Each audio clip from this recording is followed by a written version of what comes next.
வணக்கம்பா. நிகழ்ச்சி மூலமாக உங்களை சந்திப்பதில் பெரும் மகிழ்ச்சி அடைகிறேன். வாழ்க்கையில வெற்றி பயன் நோக்கி பயணம் செய்து கொண்டிருக்கிறீர்கள். அந்த பயன்கள் நல்ல முறையில் வெற்றி பெற என் அன்பின் வாழ்த்துகள். நீங்க நல்லா இருப்பீங்க. இப்ப இருக்கிறதை பார்க்கலாம் 1000 மடங்கு அதிகமாகும்படி சேனைகளின் கர்த்தர் தாமே உங்களை ஆசீர்வதித்து உயர்த்துவராக. வாழ்க்கையில கடந்து போகும்போது சில நேரங்கள் நம்முடைய பார்வையே நம்மளை பலவீனப்படுத்தி விடுகிறது. அது என்ன பார்வை? நாம் இந்த காண்கின்ற உலகத்தில் இருந்து கொண்டிருக்கிறோம். ஏகப்பட்ட பிரச்சனைகள், போராட்டங்களை பார்த்து கொண்டிருக்கிறோம். இந்த பிரச்சனைகள், போராட்டங்கள், தோல்விகள், இதுல இந்த பிசினஸ்ல தோல்வி, ஊழியத்துல தோல்வி, எஜுகேஷன் டிபார்ட்மெண்ட்ல தோல்வி, இவர்கள் இந்த டிபார்ட்மெண்ட்ல எல்லாமே தோல்வி.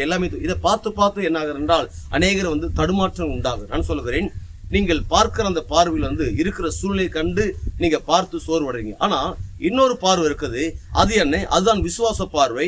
அந்த விசுவாச பார்வை என்ன? எதெல்லாம் டம்மியா இருக்குதோ, எதெல்லாம் தோல்வியா இருக்குதோ, எதெல்லாம் ட்ரையா இருக்குதோ, எதெல்லாம் இல்லை, வராது, முடியாது என்று சொல்லப்பட்டதோ, அந்த விசுவாச பார்வையை பார்க்கும்போது அது நடக்கும், அது எனக்கு வரும், அது எனக்கு முடிஞ்சிடும் என்ற இந்த பார்வை தேவை. இன்னைக்கு அநேகமாக நாம் இந்த உலகத்தில் இருக்கிறதுனால உண்மை என்ற பார்வையை பார்க்கிறோம். அது உண்மை என்ன? உண்மையே இருக்கிறது தரித்திரம் தாங்க, உண்மையிலேயே என் வாழ்க்கையில தோல்வி தாங்க, உண்மையிலேயே என் வாழ்க்கையில சரீரத்துல வியாதி தாங்க, ரொம்ப மனசு கஷ்டமா இருக்குது, ரொம்ப மனசு உடைஞ்சு போயிருக்கிறது, நிறைய காரியத்தை மூவ் பண்றேன், இது உண்மை. ஆனால் சத்தியம் என்பது என்ன என்றால் அதுதான் விசுவாசம். அது என்ன என்றால் நிச்சயமாகவே அது எனக்கு கிடைக்கும், அது எனக்கு வரும். என்றால் ஆண்டவர் கீழாக்காமல் உங்களை மேலாக்குகிறவர், வாளாக்காமல் தலையாக்குறேன். இதுதான் சத்தியம். ஆல நீங்கள் காண்கின்ற அந்த சூழ்நிலை என்ற தரித்திரத்தினுடைய உண்மை கண்டிப்பா மாறி போகும். ஆனா சத்தியம் என்பது உங்களை கீழாக்காமல் மேலாக்குகிறவர். இஸ்ரவேலை ஆசீர்வதிப்பதை கர்த்தருக்கு பிரியம், உங்களை இந்த உலகத்திலே மேன்மையாக வைப்பதை அவருக்கு பிரியம். இதுதான் சத்தியம். ஆனா இது மாறாது. எல்லாமே மாறி போகுது என்று சொல்லிவிட்டு கர்த்தருடைய வார்த்தையை மாறி போகுதுன்னு நினைக்காதீங்க.